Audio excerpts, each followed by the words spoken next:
What's going on, everybody? UFC Fight Taira vs. Park took place this last Saturday. It's now Monday, and I'm coming in with my reaction and breakdown to every fight on the card and also the results, every prediction I made in last week's video. And I did very good. This week. I went 4 out of 5, which is absolutely fantastic. We'll take the dub. We got another main event correct, so I'm breaking this streak. I'm never getting a main event wrong ever again. It's never happening again. But yeah, so let's get into the first fight that we're going to be talking about on the main card. Alright, the first fight that happened on the main card was Danny Silva versus Kevin Vallejos. I had Kevin Vallejos by round 1 TKO. And Kevin Vallejos got it done, but it was by decision. Danny Silva's got a granite chin, apparently, and also Kevin looked a little stiff in this fight. I'll be honest, he won this pretty clearly. He won rounds 2 and 3. I had a 29-28 Kevin Vallejos. I think he lost the first. I think Danny Silva won the first round, and I think that Danny Silva got very confident after the first round because he was able to make Kevin Vallejos miss quite a bit. And he tagged him up a little bit. He had a bit of success against Vallejos. But that was the thing. Danny Silva, what did he keep emoting for? Every few seconds he decides to, yeah, come on, yeah, hit a little emote on him. When he wasn't landing anything around 2 and 3, he just kept going crazy, emoting and stuff. Kevin Vallejos had an okay fight. I don't think he looked crazy and good in this fight. His boxing was still there. His boxing was on point. He showed a bit of his wrestling as well, as you can see. 2 of 5 on takedowns. Significant strikes 90 of 229. I don't know if I trust these numbers. He landed, but it didn't feel like he landed that often. Yeah, Kevin Vallejos moves on. Danny Silva's a tough prospect. I mean, an okay prospect. He's not terrible. They're not setting him up with a bum, which I imagine they'll do in his next fight. Yeah, he actually tweeted out, who's next for him? No bums, please. I say, give this guy a trash can. Let him get a highlight reel. Let him build up some UFC highlights so we can continue this hype train. Let's promote him right. Let's give him the Sean O'Malley treatment. I think that lower level comp, maybe an older guy, someone with a weaker chin, we could get that TKO KO that I was predicting. Not against Danny Silva. He went the full distance. Yeah. We moved on. I got this one right. Not much else to say about this. Just the main thing to me is Kevin Vallejos looked a little bit stiff. In moments, it seemed like he didn't seem like that crazy star that we're all waiting to pronounce itself in Kevin Vallejos' career. Yeah, I say give him a can next. Let him get a highlight reel, and I got this pick right. So I went 1-1 so far, or 1-0 so far. Let's move on to the second fight of the main card. All right, the second fight on the main card was Neil Magny versus Zaleski dos Santos. ZDS, not saying his first name. It pisses me off. I don't know how to pronounce it. Elizu. I heard him say it on the broadcast and I still can't say it. Anyway, I had Neil Magny by decision, and guess what? Neil Magny got a finish in Big 2025. He got a TKO KO. We live in a world where Kevin Vallejos won by decision and Neil Magny won by TKO KO. Who would have guessed it? Not me. Anyway, round 1 of this fight, Zaleski dos Santos wins clearly. Neil Magny was not able to get his classic pressure him against the cage style going. Dos Santos was doing very good at reversing that every time Neil Magny tried to initiate that and overwhelm him, put his body weight against Zaleski and press him against the cage. Zaleski just sort of reversed that position and ended up with him getting a lot of clinch control time. But yeah, Neil Magny tried to stay on the outside and he was doing okay. He wasn't doing terrible. He was doing okay, but Zaleski dos Santos clearly won that first round. Surprisingly, in this fight, a ton of grappling from Zaleski dos Santos. He got a huge amount of control time against Neil Magny, which ultimately gassed him out. And by the end of the second round, Neil Magny lands a solid punch, a solid knee, gets Zaleski to the ground, controls him, and gets that mounted TKO like he did against Mike Malott. I mean, Neil Magny isn't bad. To be fair, Zaleski dos Santos is an unk. They're both unks. Neil Magny literally just turned 38. I think Zaleski was also 38 at the time of the fight. He gets these wins. He's not a terrible fighter. He's not an absolute can. He's just whenever he goes against a prospect, which he does often, he loses usually, unless you're Mike Malott, but that's because he's a soy Canadian. But yeah, just absolutely amazing from Neil Magny to get the finish. It was his birthday the next day, or the next day. It's already happened at this point. He had a birthday cake in his post-fight press conference, or his post-fight interview. Just completely surprising. I knew that Neil Magny would be able to get done. I thought it'd be from the clinching and staying on the outside and, size advantage, which didn't end up being much of a factor. Ended up mostly that Zaleski dos Santos got absolutely gassed, and then Neil Magny landed some clean shots and a good knee. But yeah, good for Neil Magny, and good for my picks as I went 2-0. Let's go on to the third fight of the main card. Woo! The third fight on the main card was Karol Rosa versus Nora Kurnal. I had Karol Rosa by decision, and she got it done by decision. This one was an easy pick. I was absolutely not sweating my pick after the first round. Karol Rosa was winning very technical decision towards the very end when Nora Kurnal landed the biggest shots of the fight, which were some nasty elbows at the breakaway every time that Kurnal was clinching, and then they broke off. Kurnal was landing a nice elbow on Rosa's face, which swelled up, bruised, and made her face disfigured. So I had her winning the first round based off that damage, even though Karol Rosa was winning a technical decision the whole beginning of the round. But yeah, Nora Kurnal ends up taking the first round for me personally. And then round 2, Karol Rosa decides it. I'm Dagestani, get down on the ground, and I'm gonna hold you there. And she held her on the ground. She had 2 close submission attempts and got a 10-8 round, which I think I tweeted right after I said that. She just 10-8'd her after I was thinking, dang, Kurnal just won this first. We had it 19-18 going into the third round. Karol Rosa Nurmagomedov took Nora Kurnal down and controlled her again, securing the third round easily. Not much else to say about this. The judges had it 29-27, which is what I had it as well. 2 29-27s and 1 30-27. 30-27 is an incorrect scorecard, but 29-27 was the more correct scorecard in my opinion. Round 1 was close. But yeah, Karol Rosa gets it done by decision. I got it right on the money. Karol Rosa by decision. Let's go on to the next fight on the main card, which was an absolute banger, like I called it. Alright, the next fight we're going to be talking about is Elves Brenner versus Esteban Ribovic. I had Esteban Ribovic by decision, and he got it done by decision. Wow, what a fight this was. This was the fight of the night. At this point, it was kind of getting to the point where we're like, Neil Magny got his finish, but other than that, it's been sort of man night. And then this one was just an absolute banger. Esteban Ribovic's pressure and ferocity is unmatched. Holy crap. Esteban Ribovic just right from the jump, going straight at Elves Brenner, swinging these massive hooks to the body and to the head, and then finishing combinations with kicks to the head and the body. Elves Brenner got pressured, but Brenner was not a victim in there. He was there. He was throwing straight shots. He was catching Ribovic, but the thing was, Ribovic was landing shots on Brenner, and Brenner was reacting, and there was moments where you're thinking, Brenner's probably hurt. Elves Brenner was landing shots on Ribovic and was getting zero reaction, and Ribovic just wasn't respecting him. He was landing clean. He bloodied up Ribovic's nose, but Ribovic was a machine. He just didn't stop. He just kept going forward. He would get hit by 2 shots and then land another couple hooks right after it. Elves Brenner just landed the 1-2. Brenner's gonna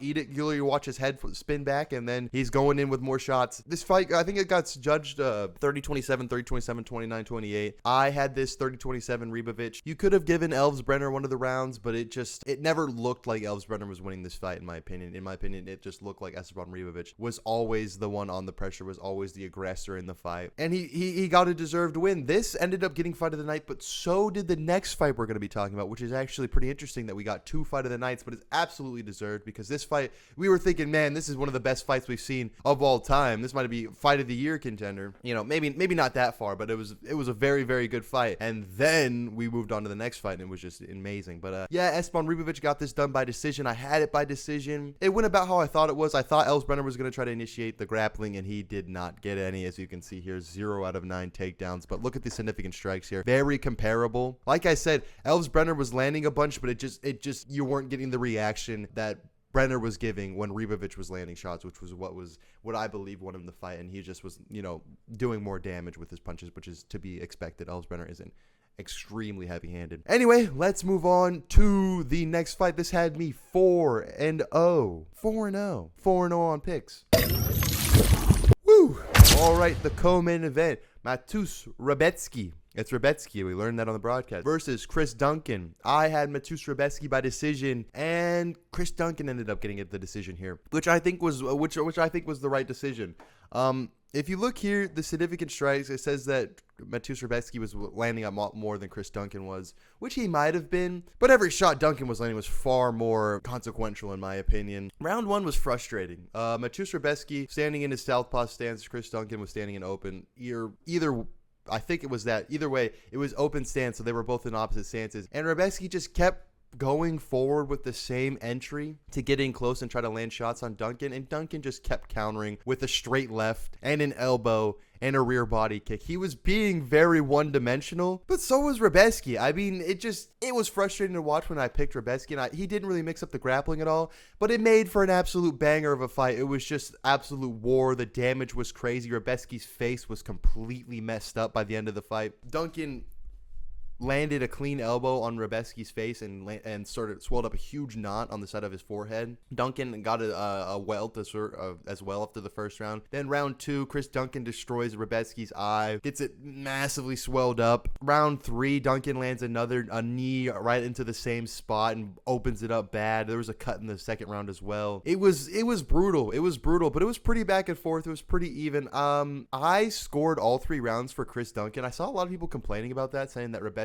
at least won the second round. In my opinion, Chris Duncan won all 3 rounds based on damage and the fact that Rebetsky was landing hooks and stuff. He was landing shots on Chris Duncan, but it was another thing of the shots from Chris Duncan. Just they were doing more damage. They were more powerful. They were getting Rebetsky to back off the pressure. He was shutting down the game plan of Rebetsky very simply, I may add, with just countering with the left, countering with an elbow, and rear body kicks. But it just was it was a really good fight. It was a really good fight to watch. I was a little bit frustrated because my pick ended up losing and I didn't have him winning a single round. I could definitely see where rounds 1 and 2 were a lot closer. Round 3, Chris Duncan for sure won, in my opinion. But yeah, man, Chris Duncan got it done. I still, even after a banger fight of the night, this one also got fight of the night, 2 fight of the nights, which was very interesting to have. But again, I still don't feel like Chris Duncan is that skilled. I don't know what it is where I'm watching him fight. I used to think Mateusz Rebetsky was super skilled, but it didn't feel like that in that fight either. But Chris Duncan, I don't know if it's just his style or what, or the fights or the matchups or what it is. I just don't feel like he's that skilled. I think he goes against top lightweights, he's going to lose. Just intriguing that Chris Duncan is having the success that he's having, and a decision win over Mateusz Rebetsky, a solid decision win. I don't think this was controversial at all. I think everyone had this score for Chris Duncan. I think the only thing people were complaining about was the 3-0, was the 30-27. But just crazy for Chris Duncan to keep going. Mateusz Rebetsky, on the other hand, I think he might be 35. He's still very good. He could still get these good wins, but I think this was a test. This fight here was who's gonna end up being in the rankings, who's gonna end up going somewhere in lightweight. I think was the winner of this fight. I thought Mateusz Rebetsky was gonna win this fight, shut him down, and then we're gonna be talking about outside the rank, like just outside the rankings or ranked opponent. I guess they're both just outside the rankings, but a ranked opponent next. Adding him to the lightweight mix, but I think that definitely stifles his plans for now. Chris Duncan, on the other hand, is the one that will be shooting into the lightweight mix at some point. I think he's gonna lose, but I mean, I don't know. This is a very good win to have. I think he's gonna lose when he gets to the top, but you never know. All right. That left me 4-1 on picks for the main card, and let's go on to our main event. I'm happy, thank you. All right, the main event that wasn't super hyped up, but the main event that happened. The main event, Tatsuro Taira versus Hyung Sung Park. I had Tatsuro Taira by submission round 1, and Taira decided to get the submission round 2 instead. He decided in round 1 that he might get the knockout. So yeah, round 1 happens, but Tatsuro Taira drops Hyung Sung Park pretty early into the round. Tatsuro Taira dropped Park after landing a right hand, laser right, stings Park. Park clearly reacts, turns away, reacts. Then Taira says, you know what, I'm going to double that. He throws the exact same strike again, right down the pipe, right hand, perfectly lands on Hyung Sung Park, drops him to the mat. Tatsuro Taira jumps on him, controls him, locks him down, and ends up having the body triangle, ends up being on his back while Park is standing up, drags him back down to the mat. Just pretty dominant once it got to the ground in round 1. So that left it 10-9 round. He dropped Park and then controlled him for the rest of the fight, or rest of the round. And then round 2, he gets Park down early and submits him with a face crank. And it sort of seemed like Hyung Sung Park, he realized it was over. I mean, that face crank was not the nastiest, not like one of the tightest face cranks we've ever seen, but it was probably painful as hell. hell, and Park ends up tapping there. We get a classic Tatsuro Taira post-fight interview where he's looking Michael Bisping spending a bunch of time asking a question, even though he should know that he's not going to get an answer first. And then Tatsuro Taira, straight face. He gets the mic. I'm happy, thank you. So it was very nice to see that, especially after coming off that loss to Brandon Royval. So he submits Park easily. He gets on the mic. He calls out Pantoja next, which I don't think will happen. I think that we're getting Joshua Van versus Pantoja, and maybe you give Taira the winner. Maybe if Pantoja beats Van very easily and we're just absolutely starved for another contender, but I think Taira probably needs one more. I'm not gonna lie, because I mean they're both gonna be on similar-ish timelines. I mean Pantoja just fought pretty recently, Van just fought pretty recently, so they're gonna see that book soon. I imagine giving Tatsuro Taira an undercard spot on that pay-per-view. Book him against Cop maybe. We haven't seen Cop in a while. I don't think Cop's booked with anybody. Maybe give him a Kai Kara France. You know, I could see that. Give Tatsuro Taira somebody. Maybe Brandon Moreno. He's been out for quite a while, but I don't think he's going to want to wait much. One of them is booked that I'm saying, and I'll look at it later. But yeah, Tatsuro Taira is probably one fight away from the title. I mean, losing to Royval in this division is not a bad thing. A lot of top fighters have lost to Royval, except for Joshua Van. Joshua Van is a top fighter now. We gotta remember that. We gotta remember that Van's in the mix. So yeah, I say you could give him the winner of Pantoja Van. But I say you book him on that same pay-per-view so we can all get a fresh reminder who Taira is. They'll be on a very similar timeline. But yeah, who doesn't like Tatsuro Taira? Very skilled kid, very good on the ground, young. I'm so happy, thank you. Anyway, that left me 5-1 on picks. We did very good. We got the main event correct, and the only one we didn't get correct was Chris Duncan-Rebetsky. But that fight was favored to be a finish, and it ended up going to decision, so I think my decision pick was okay. A decision pick, it just went the wrong way. So I think it wasn't too bad. Anyway, did very good on picks. I'll be back this Thursday with my predictions for UFC Fight Night. I have to look it up. The Lidze versus Hernandez. So we'll be back for this one. I'll give you all my predictions for the main card. Oh my, okay, never mind. This is another 6-fight main card. We got some fun fights on here. I'll be back on Thursday for that. Yeah. Thanks so much for watching, and I'll catch you all in the next one. Wait, like and subscribe. Don't forget that. Like and subscribe, and I'll catch you all in the next one. I'm so happy. Thank you.